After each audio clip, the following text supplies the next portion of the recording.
Hello everyone. Today I'm gonna upcycle and revamp this old galvanized hanging planter that I had. I'm gonna decorate it with the yarn or the plarn that I have created in one of the videos earlier using the glue gun.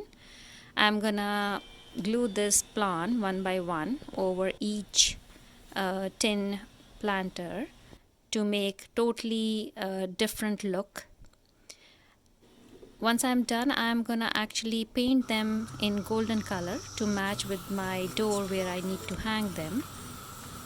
I'm drying them in the sun, this golden color, completely changing the tin color to actually golden color front and back. So this is little twist to the same plant that we have created just to hide the actual color of the plastic bags.